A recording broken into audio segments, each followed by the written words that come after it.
Something is changing in childhood health. Teachers see it, pediatricians see it, and parents feel it.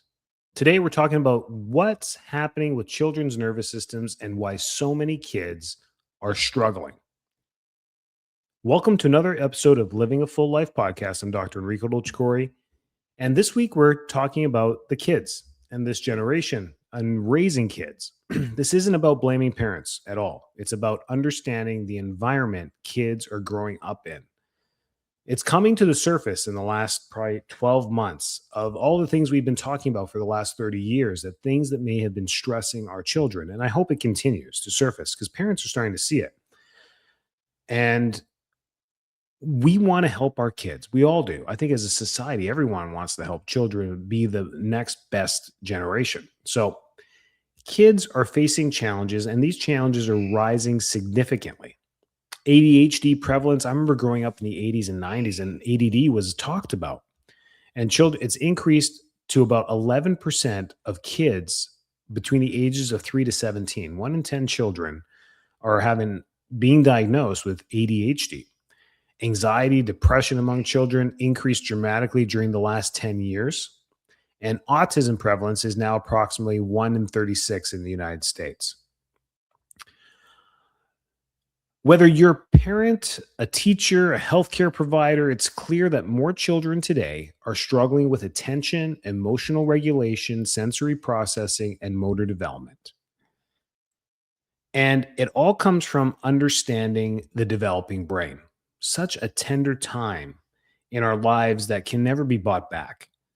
As humans, and when I teach my classes and workshops and seminars and guest speak about the nervous system at schools or wherever I may be, I always start off with talking about how the human brain develops compared to our mammalial friends.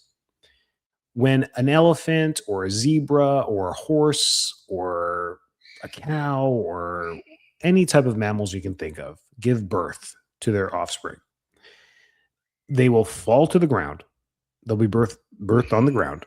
And within a few seconds to minutes, they will stand up and walk behind mama. Pretty amazing. A giraffe. If you watch any of the Discovery Channel, you'll see this. That's something we sacrifice as humans. We sacrifice that ability because our brains take 24 months to develop motor function, meaning from the time of conception to 9-10 months when we're finally birthed, that's the first 9 to 10 months of development of the brain. And then we still have another year, another 14 months of development to get motor function and coordination down. This is why we don't start to move or crawl until about 6 months. And we're definitely not walking until about a year old. So we're more susceptible as humans than our other counterparts of being prey.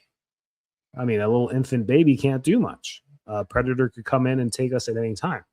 So that's a small price we've paid in our development and history to have a larger frontal cortex and be one of the smartest, if not the smartest, beings on Earth.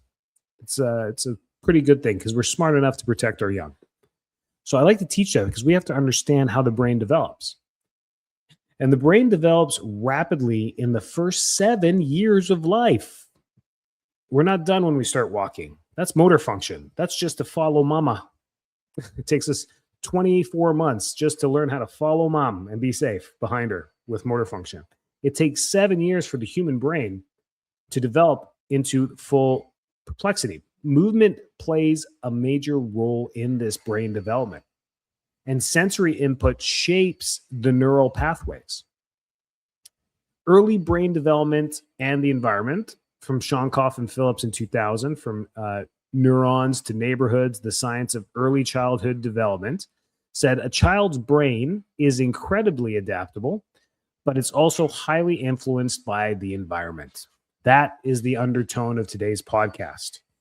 The environment we grow up in plays a critical role in how our brains develop.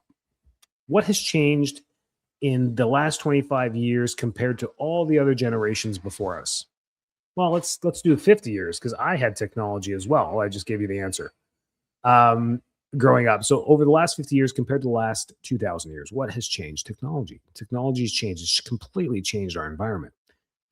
For all the generations before us, from the baby boomers before, some of you have grandparents that still are alive, that they grew up in this world, ancient world of you wake up, you tend to the farm. You had a backyard, a huge yard, your house, small house, big yard. Now we have big houses, small yards, and you'd grow stuff. You'd have animals, like you'd be responsible because you have to eat and you have to do something. You have to sell stuff, and it was typically meat, produce. That was what most people did, was sold produce and meat. It was the major thing. Or you had a specialty, or you were a mechanic and you fixed stuff, or whatever it may be. The world has changed. So the modern lifestyle factors that are affecting kids now that we don't have before is that we didn't have to go out there and move. We had to go out there and move. We had to go out there and milk a cow. We had to go out there and get the chickens. We had to go out there and, herd a few sheep. We had to do stuff. We had to go get the eggs.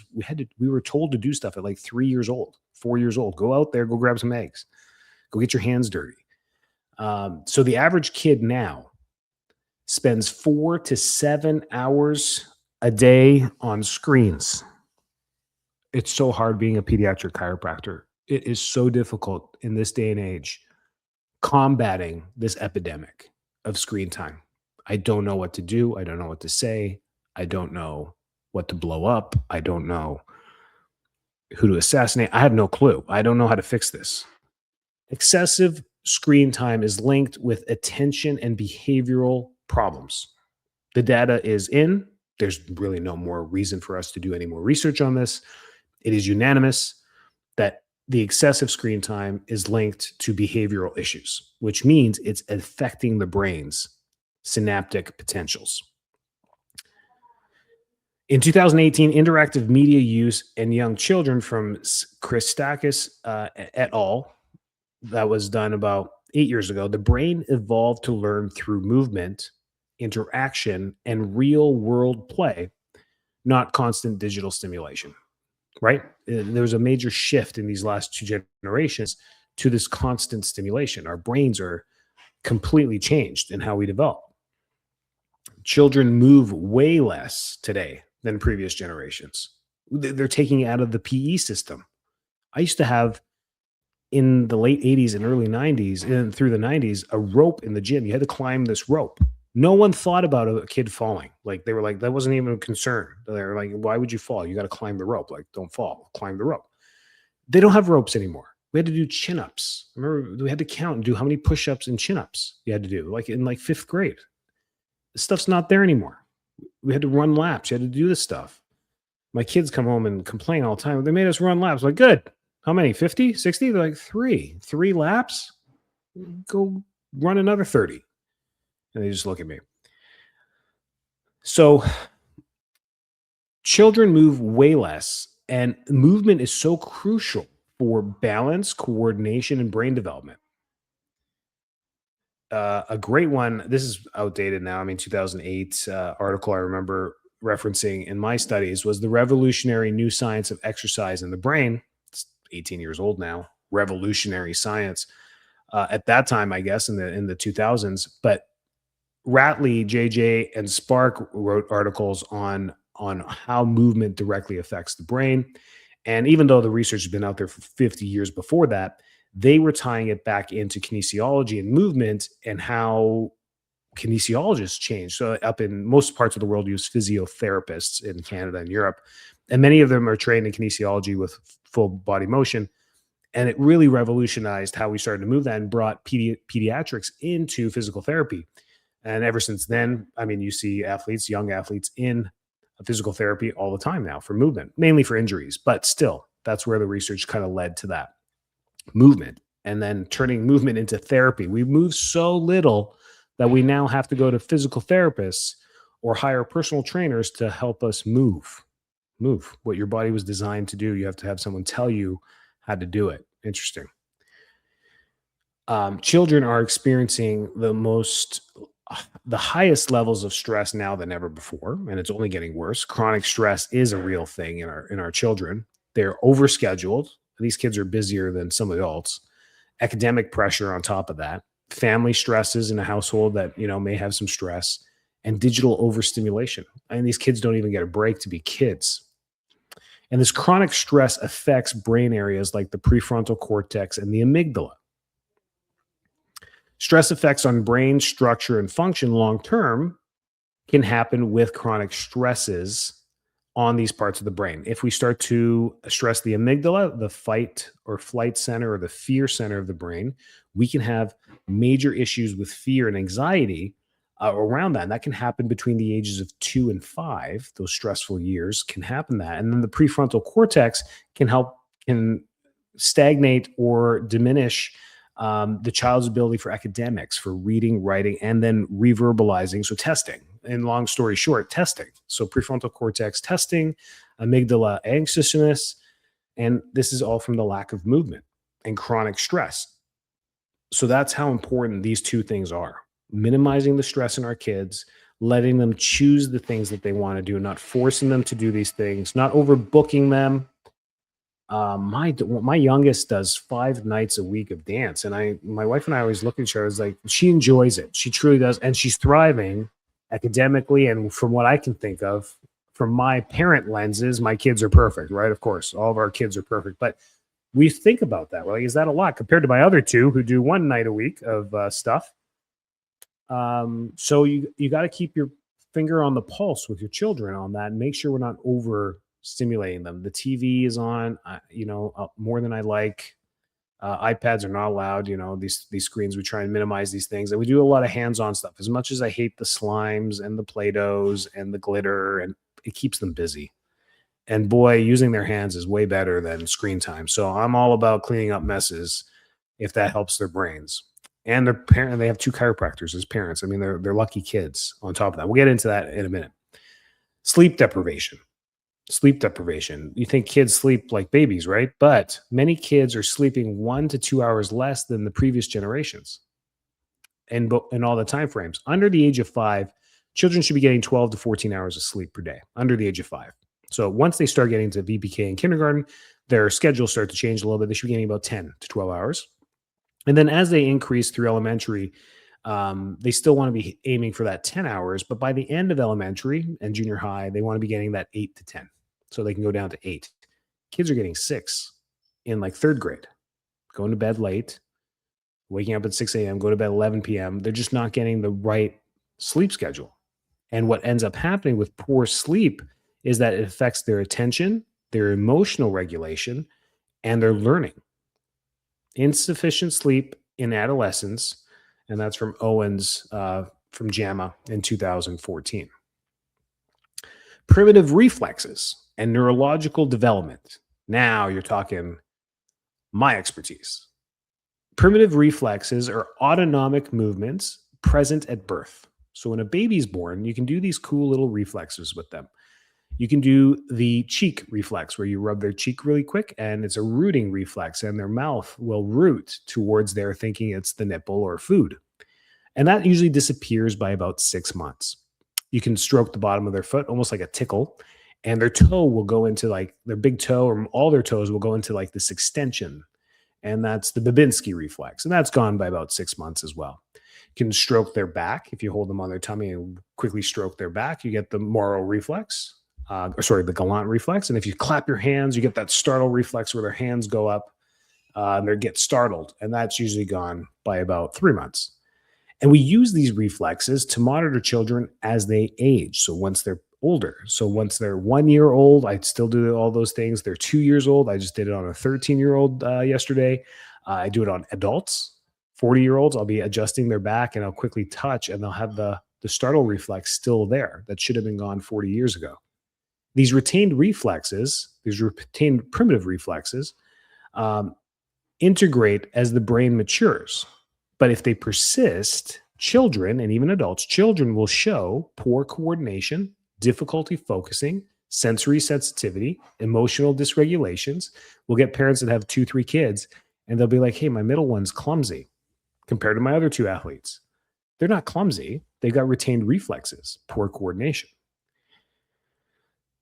So reflexes give us a view into the learning and behavior trajectory of our children. And therapies can help integrate these reflexes. So, and guess what the therapies are? Movement based exercises to help the brain prune and create new synapses and new trajectories for balance, coordination, learning, emotional control, emotional regulation. Then the list just keeps going on. So, what can parents do today in this day and age for their children and for hope that things are going to be a-okay? Number one is encourage more movement. It's the biggest restriction in this generation right now is movement. PE does not suffice. They have to be doing daily activity. Now, do you have to sign them up for everything? Tennis, dance, karate, no, you don't. But they do have to play outside after school every single day. They have to go ride their bike, ride some scooters, do something, play in the if you live up in the winter areas, something inside the home, a gym, whatever. You gotta make space for this. They have to move. They absolutely have to move.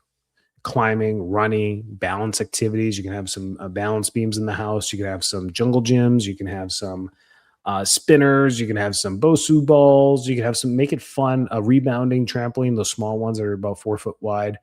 And they have to get on those things and they have to move every single day. Reduce screen exposure, especially before the age of 5. You get these kids that are like 9 months old sitting in their stroller and there's the phone mount right there. And they're looking at bright colors from an iPhone or a smartphone at 9 months old. Why? What happened to the little rattler that just hung from there and they could try and reach and rattle it? Um, these screens, I'm telling you, it's the burden of this generation. Prioritize sleep, consistent bedtimes. This is a non-negotiable. My 11-year-old is now starting to give us a little bit of pushback. Probably over the last year, ever since she turned 10, she's like, "Dad, my friends go to bed like at 11." I'm like, we go upstairs at 7 p.m. and get ready for bed. We do bath time, and by the time we're in bed, it's 8. She's like, I know, but they're going to bed like at 10. I'm like, they must, I don't know, they must not have read JAMA from 2008 about primitive reflexes. Their parents must not know what's going on there. And so since the day she's born, 7 p.m., we go upstairs. And it's just been her every single day. I could probably count the amount of days that we were either traveling or doing something else where she stayed up late. And so that means our 9-year-old is the same and our 7-year-old is the same. 7 p.m. We go upstairs. It's bath time, brush teeth, read a book, go to bed. And we don't break that because once you know this information as a parent, it's almost like a little bit of a burden. It's like once you know, it's like, uh-oh, knowledge is power. I can't ignore that. If I do, it's not ignorance as a parent now. It's like but I know what's right. And if I don't do it, I will be doing wrong. So I can see why some people ignore information, but ignorance is bliss, and there's a reason for that. So let's not be blissful. Let's be smart, especially with our children. So outdoor time, you got to make time for it. Nature improves attention and emotional health. There's so much out there. It's amazing watching them play at these ages. I've been watching them play for 12 years, and the little things that the 12-year-old will still do with the 7-year-old. They'll find some acorns. They want to crack them open. They want to see what bugs are inside, or if there's any birds, or if the squirrels are getting them. They want to crush the berries on some of the plants. I mean, they're picking up sticks. They're looking at different leaves and what trees they're from. There's a lot of stuff out there that kids just naturally enjoy.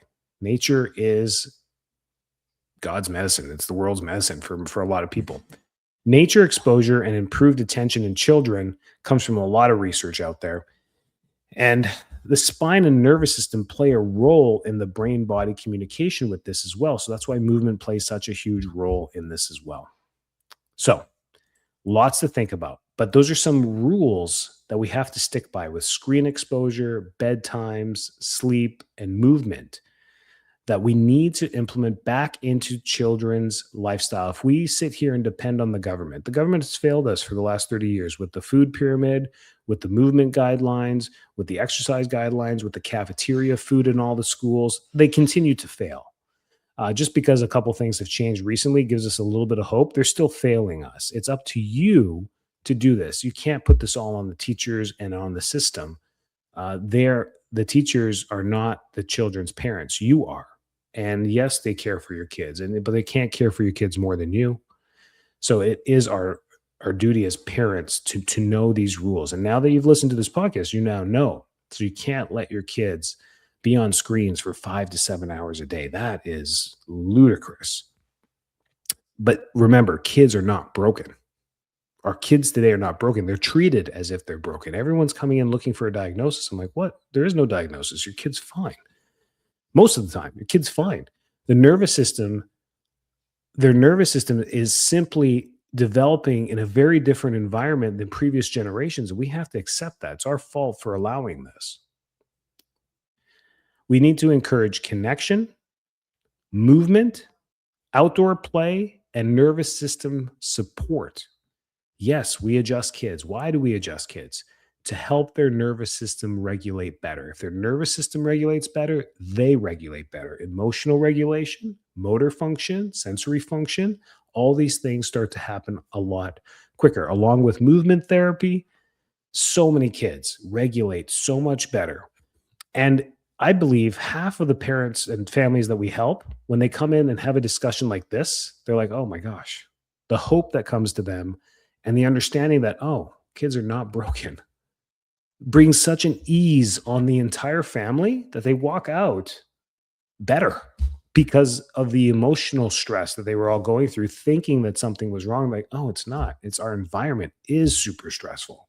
Just living life in 2026 is stressful. Like, holy smokes, what can we cut out and replace for our entire family to make our lives less stressful? And just that, I didn't even touch them. I didn't even adjust them. We didn't even do anything. And the hope that we bring helps them be better on that. Thanks for tuning in. Share this with families that you know may need to hear this. And our nervous system regulation programs that we have in our office have helped so many kids. If you need any information, info@fulllifetampa.com. Reach out to us. If you're in the Tampa area, we'd love to help you. If you're anywhere else, email us. Say, I'm in Baltimore. Do you know anyone up here? Yes, we will find you somebody and send it to you within 24 hours. You can give them a call. Sometimes I give you 2 or 3 clinics you can choose and pick the best one that fits your family best. We love doing that because then we know you're getting the right attention that will help you and your family. So we're here for you for a whole bunch of things. Thanks for tuning in. Stay well, stay healthy, and I'll catch you next week.